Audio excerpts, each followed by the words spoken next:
Coming up on this week's show, we've got Casey McQuiston, and she's here to talk about her debut novel, Red, White, and Royal Blue. This is the Big Gay Fiction Podcast, the show for avid readers and passionate fans of gay romance fiction. Each week, we bring you exclusive author interviews, book recommendations, and explore the latest in gay pop culture. Welcome to episode 187 of the Big Gay Fiction Podcast. I'm Jeff from JeffAdamsWrites.com, and with me, as always, is my co-host and husband, Will Knaus. Hello! This episode of the podcast is brought to you in part by our remarkable group on Patreon. We'll have more information in just a few minutes on how you can join them. This week's interview transcript is sponsored by Dreamspinner Press.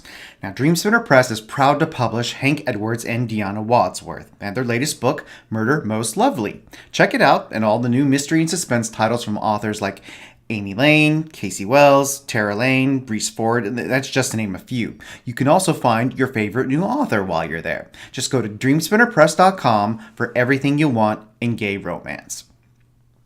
Welcome back, everyone. We are delighted. Is that the proper descriptor? I think so. Is good. We are delighted to be back. We've got a really terrific show for you. But before we get to this week's author, we've got some news. First of all, we had our biggest podcast month ever. And that is all thanks to you, our valued listeners. Now, if you're interested in stats, last month we were 18% higher than our former highest month. And that happened to be in October of 2017 when we did some extra bonus episodes for GRL. So that was sort of a special case month. Yeah. Last month, it was just a regular month. And you people showed up, and we are very, very grateful. Yeah. And what it means is, too, that a lot of new folks showed up. So especially if you're new to the show, welcome aboard. And if you've been here for whether it's a week, a month, or the entire 4.5 years at this point, we are very happy to have you here. And thank you to those of you who spread the word about us so that all these new folks can check out the show. Yeah. Here's a quick update. 2019 has become the year of travel for Jeff and Will. We recently booked some even more trips for 2019. Just a quick recap of where you can find us this year. In July, we're going to be at RWA Nationals in New York City. That's July 23rd to the 29th. That's going to be fun. It's going to be overwhelming. I know RWA is humongous, but there's an insane number of like incredibly cool people who are going to be in New York this summer, and we can't wait to see them all. Mm-hmm. It's going to be a fun learning and networking opportunity. And plus, this is our very first time at RWA, so it's going to be fun to like check out what that scene is all about. For sure. Coming in August, we're going to something called Podcast Movement, and that's taking place in Orlando from the 13th through the 16th. Now, normally we would avoid Florida in August, but it came to our attention this sort of podcasting conference was going to be happening. I'd frankly never heard of it before. I mean, it makes sense. Podcasting is a big thing, so of course it would have a great big national conference. And some of the podcasters that we listen to on a regular basis mentioned that they would be showing up this summer in Orlando. And we checked out what Podcast Movement has to offer. And it's something new and different, and we thought we should go experience it. So that's what we're doing. Yeah, I'm particularly excited to go here. I've been in the Podcast Movement Facebook community for a while because I get interesting bits and tips on how to run the show. And, we've been in it long enough now that I'm even able to offer advice back to some newbies on how to get started. So I'm excited to go to the conference and check it out, even though it is Orlando in August. And coming up in September, we're going to be going to the Dreamspinner Press Author Conference once again. That's taking place in Orlando as well. And this is an author-only conference. We've gone a couple of times now, and it's a joy to go.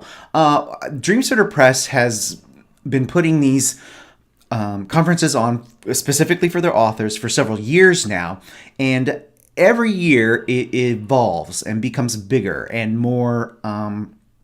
The offerings become more in depth. So it's a real treat to get to experience some of the talks and workshops that they do there, and we're really looking forward to it. And inevitably, it brings material back for the podcast, too, because I think the last couple of years we've recorded stuff that you guys end up and get to listen to and see, which is always good for everybody. And finally, in October, we're, of course, going to be at the I can't say the whole thing out loud. I'll just say GRL. How's that? GayRomLit. We're going to be at GRL in Albuquerque. We've gone every year, almost since the beginning, and we are very pleased to be returning once again. Yeah, GRL in Albuquerque is kind of a coming home of sorts, because Albuquerque was our first one, since we had missed the first one in New Orleans. So very excited about that. Yes, so if you happen to be at GRL in October, we hope to see you there, as well as any authors or author-adjacent people. We hope to see you at RWA in July. One other piece of news. Next month is June, which of course is Pride Month. This year it's going to be a very special Pride Month. It is the 50th anniversary of the Stonewall Uprising, and we hope to mark that special anniversary with a special note for our supporters on Patreon. Now, some of you may or may not know, we've mentioned it one or two times here on the podcast. When you join us and our community on Patreon, you have the choice of getting a personalized thank you card sent directly to you. Well, now we're extending that sort of like personalized hello, personalized mail, a little greeting from us for this very special occasion. If you would like to receive a Pride Month card from the two of us, all you have to do is join our community on Patreon. For more information, all you have to do is go to patreon.com/biggayfictionpodcast. That is patreon.com/biggayfictionpodcast. High school hockey player, computer whiz, covert agent. Theo Reese's life is split between being a normal teenager and a secret agent who goes by the codename Winger. After years of providing mission support from behind his keyboard, he's thrust into an unexpected world of adventure and danger. In Audio Assault, the third thrilling book in the Codename Winger series by Jeff Adams, a family friend needs urgent help. Theo is off to New York City, where he uncovers an insidious plot. Popular song files have been modified to steal personal data and emit a tone that drives some listeners into a homicidal rage. Theo races against the clock to stop the music from causing worldwide chaos. Anna at Gay Book Reviews says, "The twists the plot took were so unexpected and exciting that I just couldn't put it down." Get Audio Assault, an ebook or paperback, at Amazon and other online retailers. So I've got two books that I'm just over the moon about this week. And there's an interesting connection between the two books, plus the book I read last week with Play It Again from Aidan Wayne. Each of these books all rely on messaging and emails and phone calls. It's kind of crazy how that's become a thread through these last books that I've read. It's a thing. It's modern times reflected in our books in a huge way. Now, the first book I want to talk about is Top Secret from Sarina Bowen and Elle Kennedy. I've been a huge fan of Sarina's for some years now. Her Understatement of the Year is among my all-time favorite books. And I also love Him and Us, which were co-written with Elle Kennedy.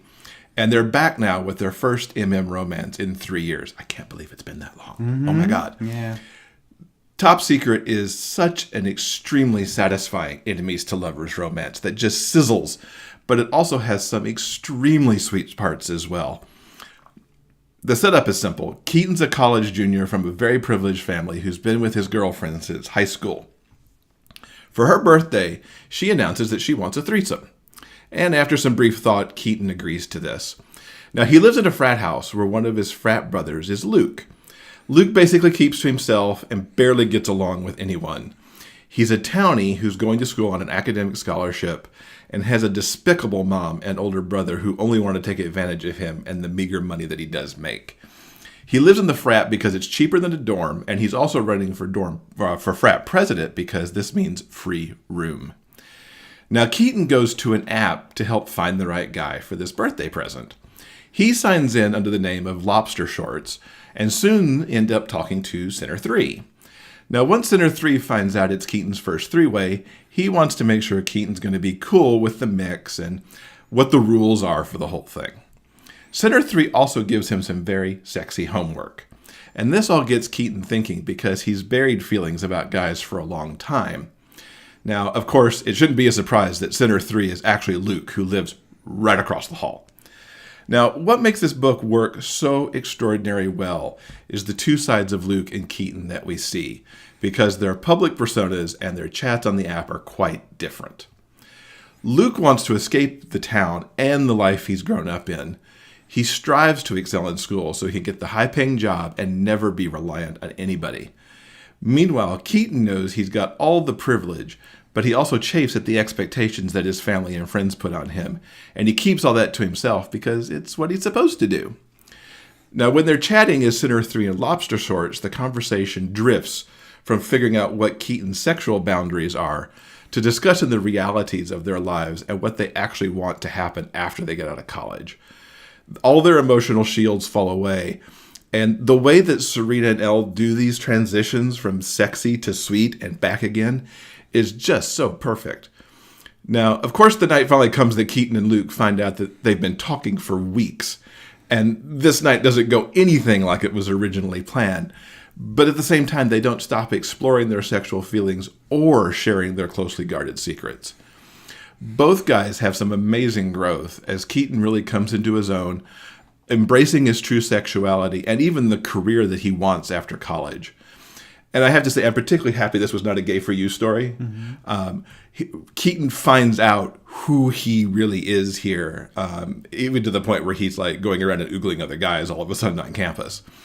Now, the battle for Luke isn't about his sexuality at all. He's proudly bisexual, but he can't fathom that anyone could love him because of the terrible family that he grew up in.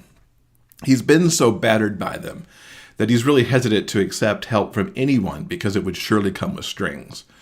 Thankfully, even though Keaton bungles quite a few things with Luke, he also works really hard to make it right. It's a credit to Sarina and Elle that they've created such fully fleshed out characters who evolve through so much through the story. I was invested in so much more than just the romance because I really wanted these guys to find their way. Now, the motley crew of frat brothers also brought some great depth to the story, as they were a mix of people who were genuinely kind and really some others who were pretty douchey along the way. The parents were also a very interesting contrast. Luke's trailer trash and Keaton's very well-to-do were just like polar opposites of each other. Now, Keaton's father and mother are also far more than meets the eye.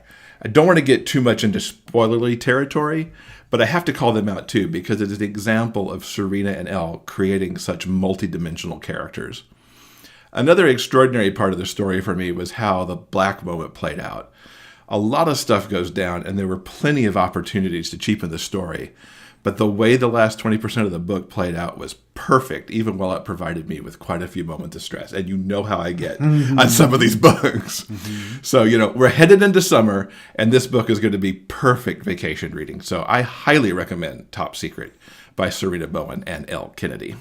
Yeah, I know you've been looking forward to this book for a while now, so I'm glad it was the perfect summer read for you. Before we get to this week's interview, you are going to tell us all about this book. This book is kind of taking the world by storm. Why don't you tell us a little bit more about it? I got to tell you, this was the book I didn't even know I needed, really. I mean, and Red, White, and Royal Blue just lives up so much to its hype.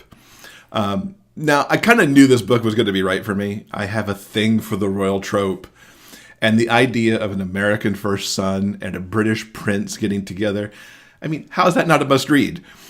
What I didn't expect was how Casey McQuiston elevated the material putting this enemies to lovers romance on the list of my all-time favorites. Alex Claremont Diaz is the first son. Henry now is the prince. These two have secretly crushed on each other for years. They developed an enemies vibe during the Rio Olympics when they had a less than good encounter, and that's especially from Alex's point of view. Now, if you move forward to today, they have a near international incident set off by these two at a royal wedding, which is the last place you want to screw anything up. Now, as part of PR disaster control, a story is created that Henry and Alex are actually the best of friends. And after some forced outings to appease the press, they start talking to each other more and more, moving past their public personas. Now, one of the things that makes this story work so well is Casey has really created an alternate reality that I think a lot of us would like to live in. President Claremont took office from Obama, so the whole Trump nightmare never happened. And it's wonderful that her son is a Mexican-American, given the current hate-filled climate around immigrants. There's even a couple lines in the book about how it's not lost on Alex that there are some people who hate the fact that a Mexican-American took the job of first son. Now, Alex and Henry talk a lot about the lives that they want. They're both obviously expected to meet a lot of family obligations and kind of be leaders for their countries in their own way. It's not really what they want, though. And here we go again with text, emails, and phone calls, because this is where Alex and Henry reveal more and more of themselves, and these are absolutely priceless interchanges. At times they're funny, at others they are heartbreakingly honest, as they talk about how they feel trapped. As the first sparks of romance blossom between these enemies, it's quite fiery, as they have some rage-filled kisses before succumbing to the fact that this is something that they both desperately want. The back and forth between the sweet romance and the slightly angry romance only enhance the story, even as they fight against themselves to acknowledge their feelings. The reality of everything stays firmly rooted throughout the story, and I love that. Sometimes the royal trope, as much as I like it, is really a lot of fantasy, far more than reality. But it's part of what makes that trope so good, too, that there is a chance that the prince might be your neighbor, or maybe he's hanging out at the coffee shop, or goes to your university, or whatever.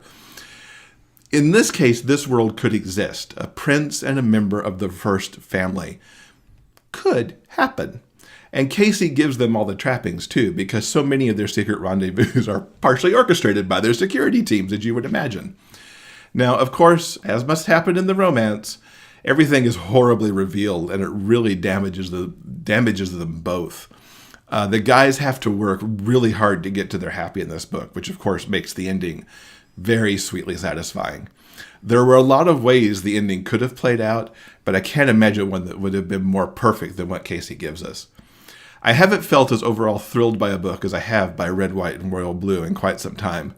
It reminded me of reading Becky Albertalli's Simon vs. the Homo Sapiens Agenda, and the wonder of finding such rich, vivid characters in a charming story that really deserves to be real. Casey captured not only an America that I desperately want to live in, but a romance that was everything I could have wanted to. Now, I could gush probably the entire podcast about this book, and you can be sure that there's more gushing coming in the interview that we have with Casey in just a few minutes. But for right now, I'll leave this by saying that I beyond highly recommend Casey McQuiston's Red, White, and Royal Blue. Want to hang out with us between shows? Check us out on Facebook.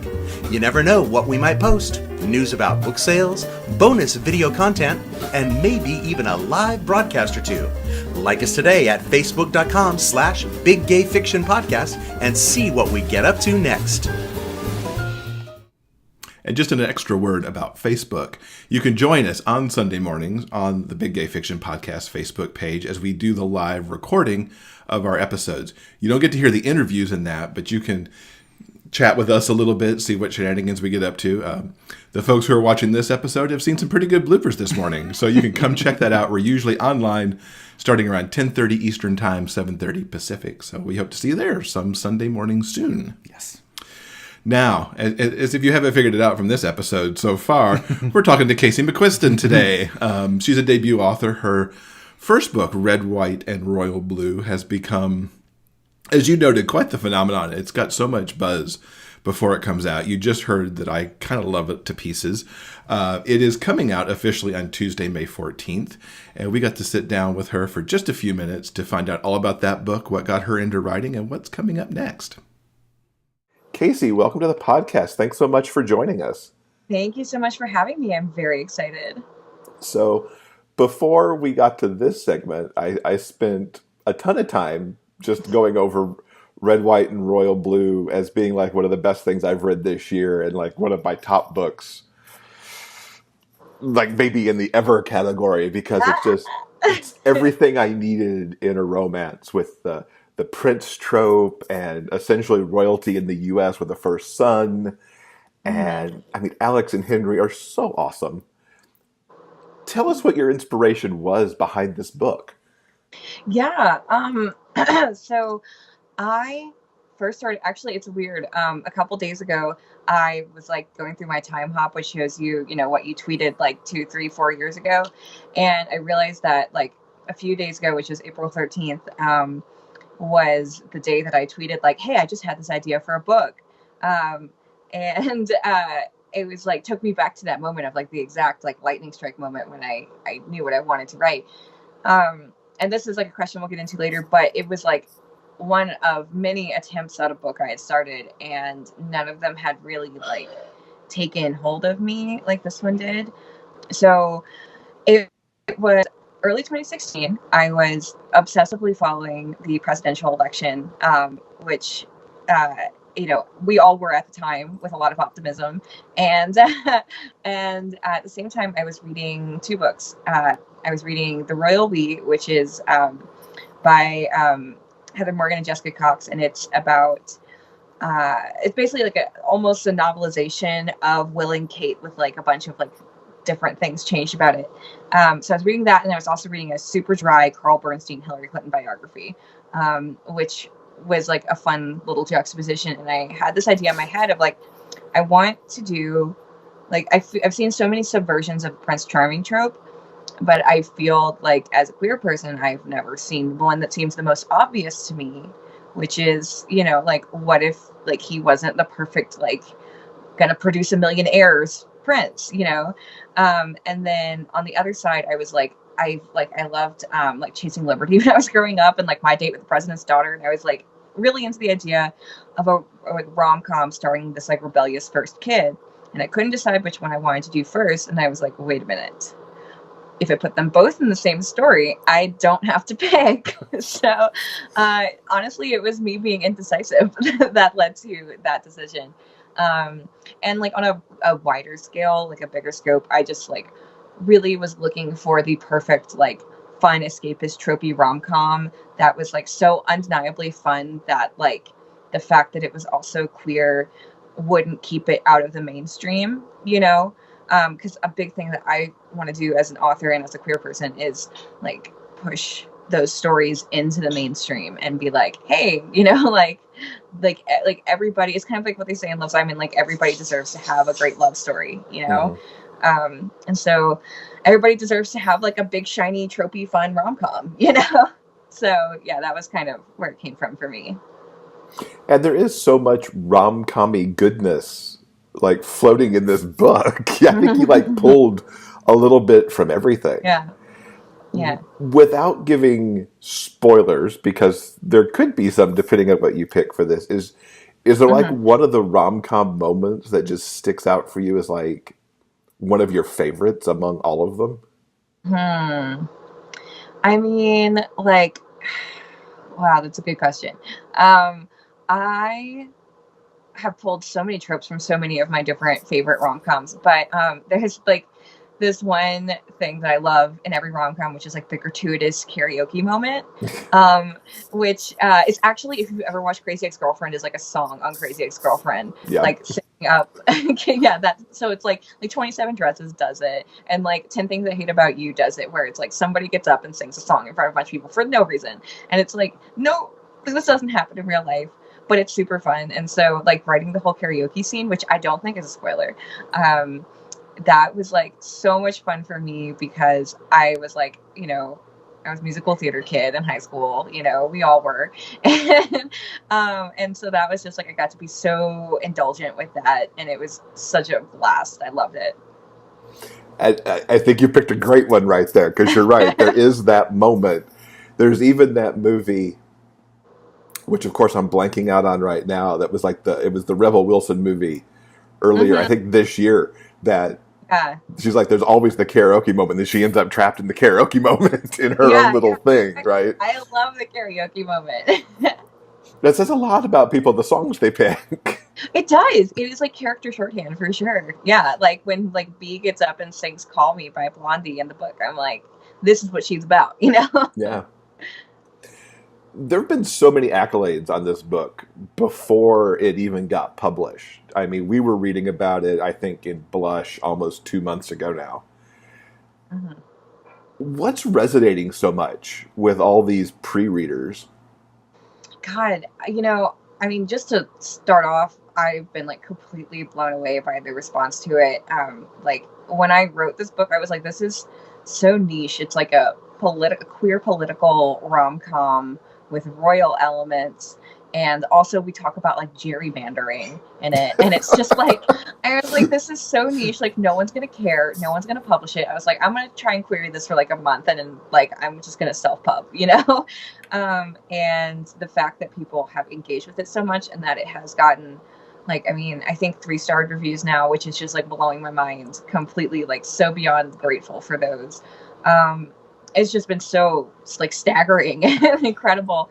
But I don't know. I think that right now the world is really depressing. Like we live in a world right now that is like at times literally on fire, and it is so important to have like these like little like oases or like moments of respite, and like little escapist things, because like when I first started writing this book, I was so like neck deep in the news cycle, and I really couldn't finish it until I pulled out of it, because I realized like that wasn't what it needed to be. Like it didn't need to be mired in all of the negativity and all of the darkness of what's going on in the world. It needed to be this like spark of hope, that would kind of feel like I think about when Obama won re-election in 2012, and like I was with my friends. I was in college at the time, and we like went out on the balcony and like popped a bottle of like $60 French champagne, and like how I think about like how I felt in that moment, and I was like, I want this book to feel like that moment,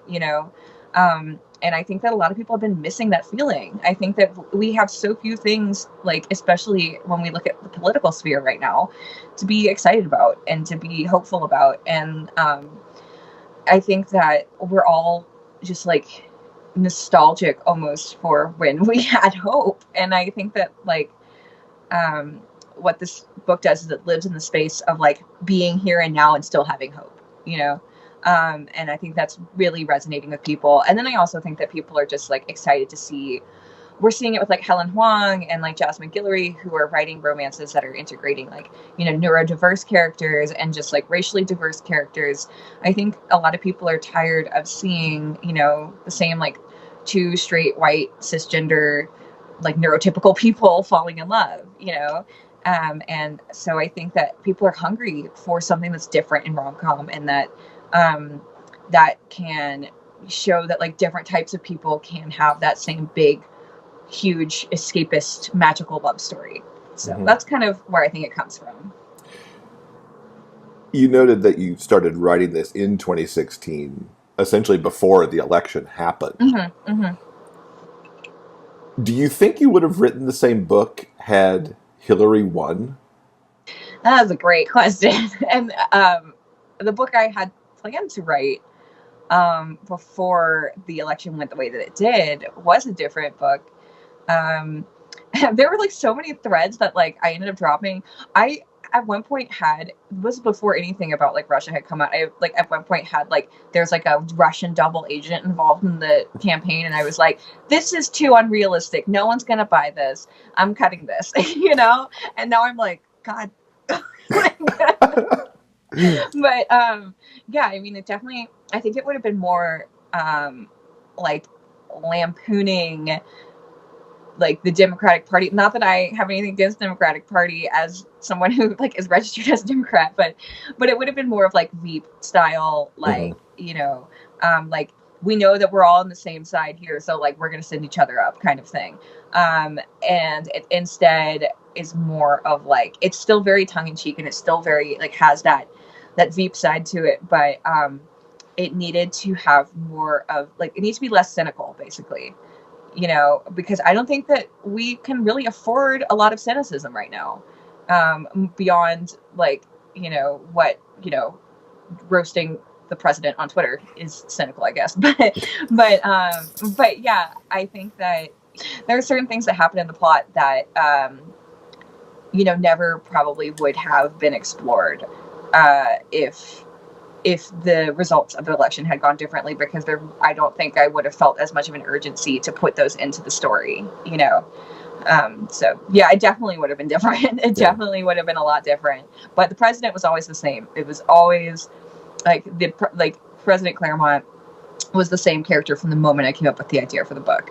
She's just like, she's like Tammy Taylor from Friday Night Lights meets Wendy Davis, the politician from Texas, meets like a tiny bit of Selena Meyer from Veep, and probably like some of like every strong female in my life, you know.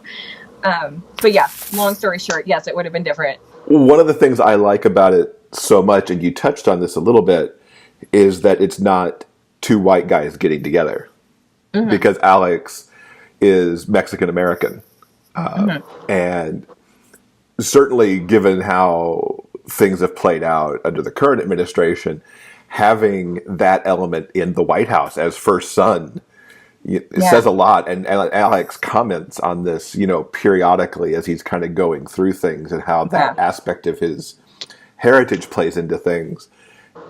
Did you have that set early on, or did that kind of manifest as we saw how immigrants were being treated post-election, and even during the election cycle for that matter? Sure. Well, the minute it kind of was like the plot itself that informed what Alex would be, because like I said, the first character I came up with was the president, and everything kind of formed around her. And I'm from Louisiana, and I have this huge chip on my shoulder about Democrats and liberal people and progressive people in red states, because like I was one for so long. I live in like a purpley state now. But you know, I feel like they're so often written off and discredited, and like I can't tell you, I could probably count on one hand the number of like actual like presidential candidates who came and campaigned in my hometown, which is the capital of Louisiana, you know. And you know, people just don't see anything worth investing in. So I wanted to do a Southern Democrat. I didn't think that a Louisiana Democrat was that realistic, so I did a Texas Democrat. And for the minute I knew she was from Texas, I was like, well, it would make sense for her to have like married a Mexican man, or like a, you know, like a first or second generation Mexican man. And it just kind of went from there, where I was like, you know, I really do like that idea of that. Like I've spent so much time in Texas. I know so many people from Texas. I know so many like Tejanos and like, you know, people, like it just made sense to me. And then, you know, the more that the rhetoric kind of got really vitriolic about Mexican immigrants around that election, I was like, yeah, fuck you. Actually, I am going to put some Mexican people in the White House. So, yeah, that's what's going to happen. And yeah, and I did as much as I could with it. Like, obviously I'm white, and I did a ton of research. I talked to a ton of like Mexican friends of mine, and like especially like Tejano, like first or second generation people. And then what I'm really excited about with the movie is that we have the opportunity to bring in more people on the creative side who are Latino, who can offer more of that voice that can go farther than I could go with it, you know, and that can explore more things with it.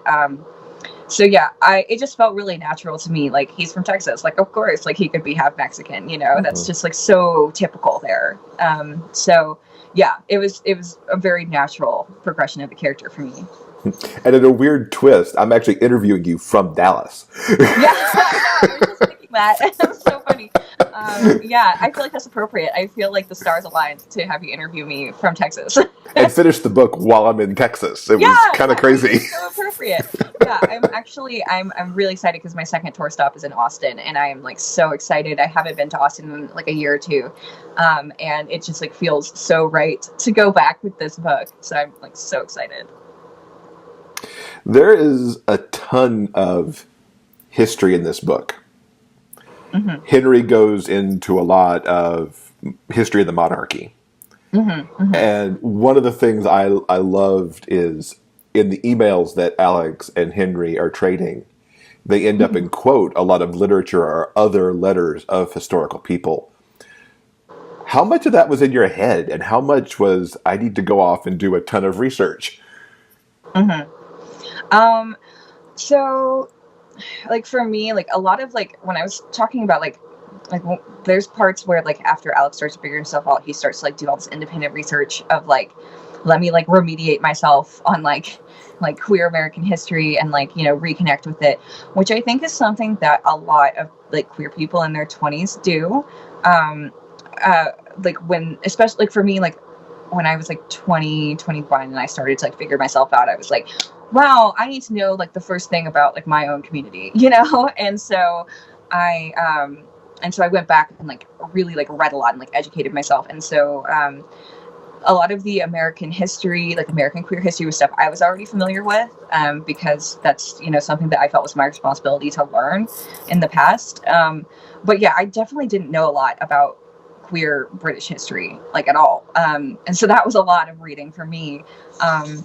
A lot of, you know, like finding like history threads on Twitter and then like, okay, I'm going to go look up all these stories individually and like find out like what's the real truth, because, you know, like things get twisted online. But yeah, the letters were kind of started with, and this is like gonna like date when I started writing this, but I was like really coming off the Hamilton high, you know, which I think we all were in early 2016. It was just like this was like, oh man, like I've been like mainlining like Alexander Hamilton history for like 6 months, you know, and you know, I was really interested. Like I loved like all of Hamilton's love letters with Eliza, but like there was like also his letters with Lawrence that were really fascinating to me. And I had started looking into that, and that was how I found this book called My Dear Boy by Richter Norton. And that was like, I found that because I was like researching like the Hamilton Lawrence letters, and that was where I found a lot of the letters that are featured in the emails. And then I also was like looking into like Virginia Woolf and like Eleanor Roosevelt and all of those figures from history who also have a lot of archived letters that are very like, interesting. Yeah, it was like, honestly, it was like almost, I had a blast with it because it was just like a queer history, like Easter egg hunt. And you know, I intentionally did that in the book because I pictured this book, I picture it being something that like a lot of people at different points in their journey with queerness would read. And I would want like let's say it's like, you know, like some like 19-year-old who's like just figuring things out and like they don't really know anything about queer history. I'm like, well, here's like the name of something that you should go look up. Like, here's Paris is Burning, like go watch it, you know, kind of thing. And so it's really like a bunch of sneaky history lessons because I'm a nerd and I was like, you should know this too. But yeah, I had a blast doing that. And then just like research in general was just like so much fun. Like I spent so much time pouring through the Royal Collection archives online, just like for throwaway jokes and stuff like that. It was just, I was a journalist for 6 years before I like quit to do this full time. And so, yeah, I'm a huge nerd and I love like historical context for everything, because that's just like what I've been wired to do for so long. So yeah, that's kind of where it all comes from for me. And my musical theater geek self loves that Hamilton had a play in that, because I kind of felt as I was reading some of it, it's like, this seems very Hamilton in some ways that they're using this. I like so battled with myself over like whether Hamilton was a thing that existed in this universe and like if I should mention it in the book, and I was like, I'm not gonna, because it's like it's still so fresh that I feel like it's gonna date the book a lot, but like it's definitely like there's this like undercurrent of like, oh, like we're like doing like colonial rap battles under the text, you know. That's one of the things I like about this so much is that it is current revisionist history. Yeah. Because I mean, most of it, and this doesn't get to a spoiler, most of it is leading into the 2020 election with Claremont being president in the here and now and having succeeded from Obama. Yeah. Yeah, it's current revisionist history. It's very interesting how that plays itself out. Yeah. Now, I think we mentioned that this is your first book that's out there in the world. What got you into writing romance, and specifically romance? I mean, I have always consumed like all types of media, and like this is like my one sacrilegious answer that I give in interviews, which is I'm really more into movies and TV than I am into books.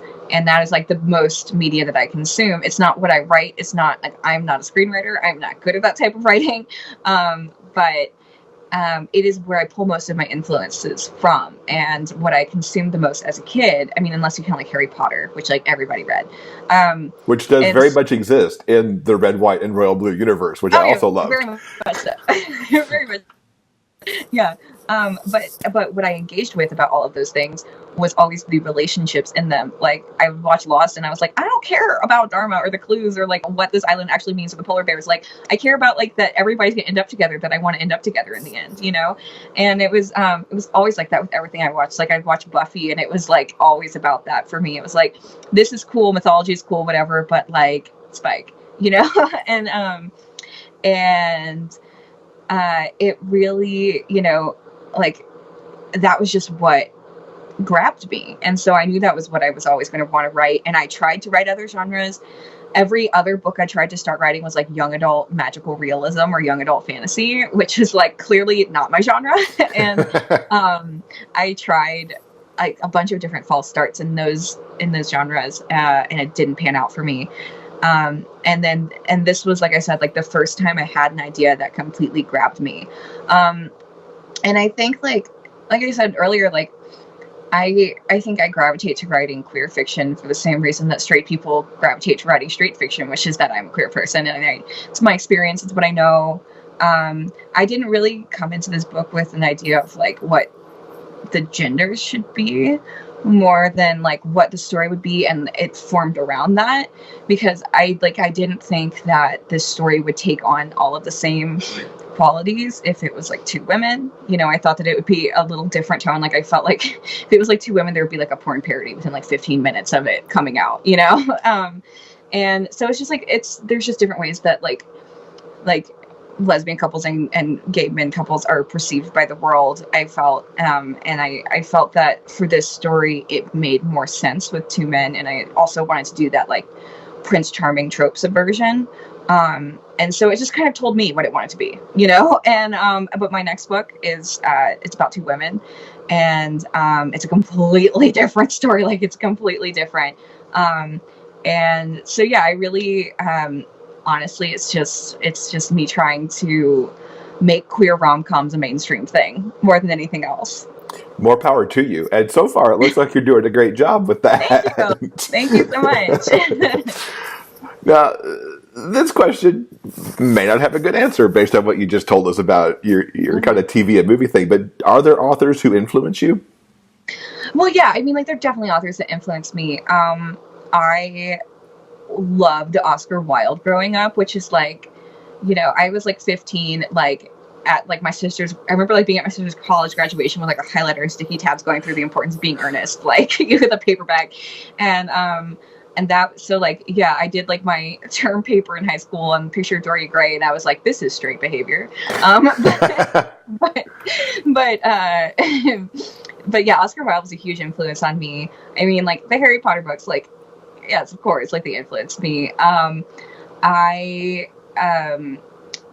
read a lot of nonfiction, a lot of memoirs, actually, because I love the voice of them, and I think that's what like helps me to have a good like narrative voice. So I love like Carrie Fisher's writings. I love like Nora Ephron's memoirs are all incredible. Mary Carr.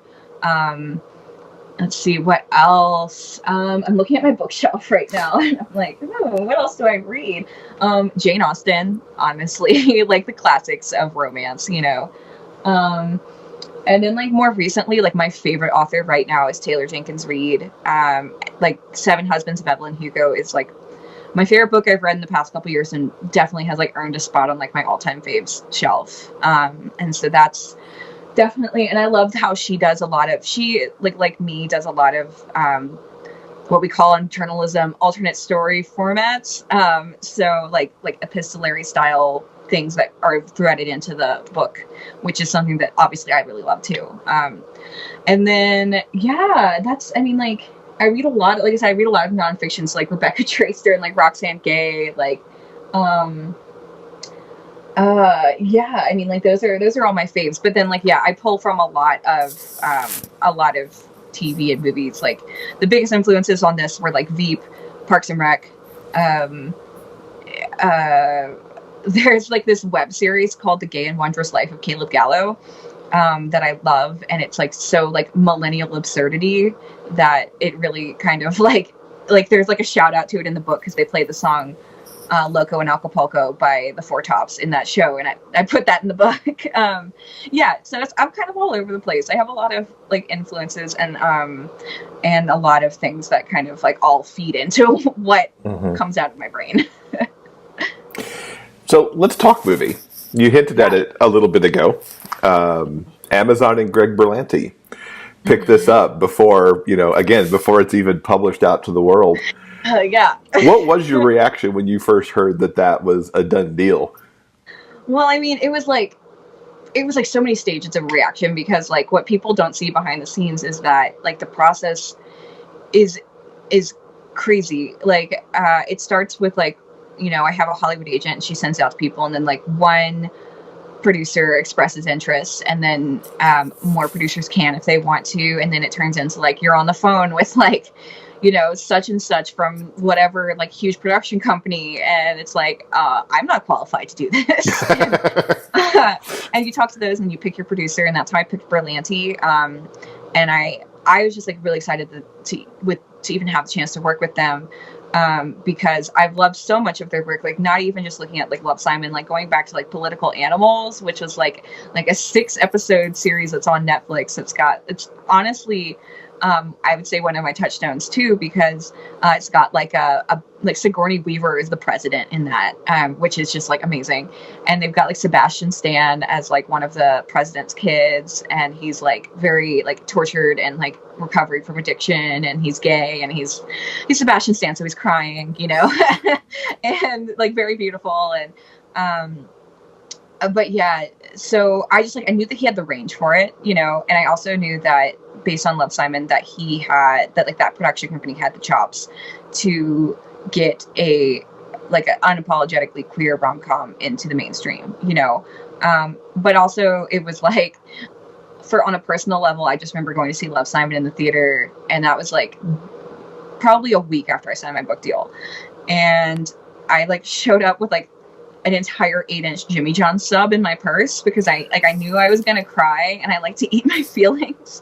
And so it was like literally me like alone. I had to like drive like 15 minutes out of my city, because I was living in Louisiana at the time, to find a theater that was playing it. And it was just like me alone in the theater with my sandwich, just like weeping to Jennifer Garner, you know? And I just remember getting in my car and thinking like, if my book could make people feel half as seen as I just felt, you know, by watching that movie, then I will be so happy. And so to have the chance to kind of pay forward what that feeling was for me to like the next round of people, especially queer people, like meant so much to me. And then yeah, Amazon, they just like care so much about the project. They're so passionate about it. They want it to, you know, really, they're actually like really invested in diversifying what is in the market, and taking some risks and doing things like this, like that project like this. And it's just like so incredibly like mind-blowing, and it really doesn't feel real yet to have people want to invest that kind of like those kinds of resources in a story that I wrote that just like came out of my brain. It's just, more than anything, I'm just so excited about what it could represent and what it could mean to people. I think about like not to at all compare the histories of these communities, but I think about like Black Panther and Crazy Rich Asians and like what those movies meant to have this big cinematic event geared around a demographic that wasn't usually like catered to by the mainstream, you know, and what it meant for those people, and you know, what it represented for the future of storytelling for different groups. And I like the idea of like being able to make, you know, any kind of similar impact with a movie is incredible. And I really hope that we can do that. And I really hope that it can be the beginning of a lot more queer rom-coms, you know? So yeah, it's amazing. I'm like so humbled and amazed and really excited to see what comes next with it. As you were writing, I think all authors tend to cast their books to some degree. Do you have in mind, and knowing this is totally separate from anything that Amazon and Berlanti might do, do you have in mind who Alex and Henry are, at least in your head as you were writing, if you had to assign them an actor? Well, like, it's so hard because, and this is like kind of an indictment of, you know, the state of Hollywood, you know, and that is slowly beginning to change, but there really aren't a lot of like young Latino actors out there to choose from, you know? And so it was like, there really wasn't a definitive Alex in my head, because I had looked and it was like so hard to find, you know, someone that fit. And that's what's exciting to me about the movie, is I think that we will get a chance to kind of give a star-making role to, you know, like some young unknown Latino actor, which would be amazing, and I would love to do that.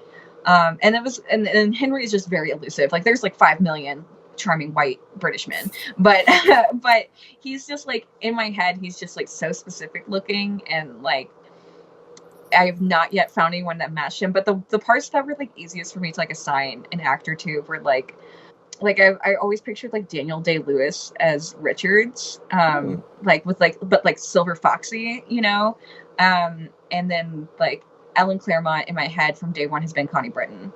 And then like, I mean, like Raphael Luna, like in my head is like Oscar Isaac for sure, you know? Yeah. I like that. Right? Like there are some characters that like I came up with the character first and then like tried to figure out what they looked like. And there are other characters where it was like with Raphael Luna, I was like, I want a character who looks like Oscar Isaac. What's he going to be? You know? And that was kind of how that came to be. But yeah, I'm really excited. Like casting is going to be so much fun, and I'm very excited about it, and I'm really excited about just like getting to see, you know, what we can do for some, like, I think there's gonna be a lot of like unknowns in it, in like the lead roles, and that's gonna be amazing because they're gonna be able to just really step into and embody those characters without it being like distracting, like, oh, that's like so and so, you know, like I just like I look at them and all I see is like the character they played in Game of Thrones or whatever, right? You know, so I think that'll be, you know, a fun thing. But yeah, that's kind of it for that. Do we get to see more of Alex and Henry in the future, do you think? I think that I would not rule that out. That's all I can really say about that. Sure. Yeah, I think that that would be amazing. I would love to do that. And you mentioned your next book is going to be a female pairing. Yeah. So it's completely different from this. It's like a much smaller scope of a world. Like it's just like a girl who moves to New York, and she's from the South. I don't know if I will ever write a protagonist that's not from the South, because that's just like so deeply ingrained in me and in my voice. But she's from the South. She moves to New York, and she kind of like stumbles into this like roommate situation where it's just like a sort of like ragtag band of misfits kind of thing. And she develops this huge crush on this like hot chick who's on her subway commute every day. And it's kind of like based on the idea of like what, like that way that you fall in love with somebody on public transit for like 20 minutes. And then it's like you step off and it's like they never existed anywhere other than the train. It's just like they're there for 20 minutes and then you never see them again. And it's like, you know, but the thing is that she sees this girl every single time she's on the train. And there's kind of a twist as to, I will say there's some light rom-com-y style time travel shenanigans that happen. And the girl on the train is not exactly everything that she seems. And so the whole book is about like them, like their relationship, but at the same time trying to figure out what's going on with this girl. It's a rom-com, and it's super fun. And of course it has a gratuitous karaoke moment. Excellent. Except it's like, well, it's more of like, well, no, there's a gratuitous karaoke moment, and there's a gratuitous drag show moment. So, okay. Yeah. So yeah, range. but yeah, I'm really excited about it. I'm hoping. I mean, obviously, we haven't set a date for it yet. But it is super, super like personal and like a book of my heart for me, and I'm really excited for people to read it. Fantastic. Definitely looking forward to that. Yeah, it'll be awesome. I'm excited. What's the best way for folks to keep up with you online so they could track your progress with what's up with Alex and Henry and also the new book and everything else? Sure. Yeah. Twitter for sure. I've kind of been taking a step back lately because since we announced the movie, my notifications have been like busted, you know? But yeah, I'll definitely be back on more, like, especially during tour. I tweet out like playlists and like a lot of like little like trivial information, like there's like birth charts and things like that on there, and then also Instagram. That one is more like for like, you know, I'm here for this tour date, you know, kind of thing. So yeah, those are my big two, and it's like Casey_McQuiston on Twitter, and then Casey.McQuiston on Instagram. Very cool. Well, we will put the links to all of that in the show notes. Thank you so much. I appreciate it. Red, White, and Royal Blue comes out on May 14th, and we wish you just continued success because it's been so much already, and look forward to seeing the movie and everything else that comes from it. Yeah, thank you so much. I'm so grateful. It's been so much fun. So thank you so much for having me on. It was such a delight to talk to Casey and hear about the origins about Red, White, and Royal Blue, and I'm so excited about the movie. I cannot wait to see how that turns out. Hurry up, Amazon, we're waiting. All right, guys, I think that'll do it for this week. Coming up in the next episode, Adriana Herrera joins us to talk about American Fairy Tale, the second book in her Dreamer series. Now, you've been reading that one, and so far you've been liking it a lot. And we both, of course, adored American Dreamer. So it's going to be awesome to have her on to talk about it. Yeah, guys. So remember, no matter where life takes you, the journey will always be sweeter when you have a book. Until next time, everyone, please keep turning those pages and keep reading. For detailed show notes and links to everything discussed in this episode, go to biggayfictionpodcast.com. New episodes are available every Monday at all major podcast distributors. You can also find us on YouTube. I'm Derek McLean. Thanks for listening. We'll see you next week.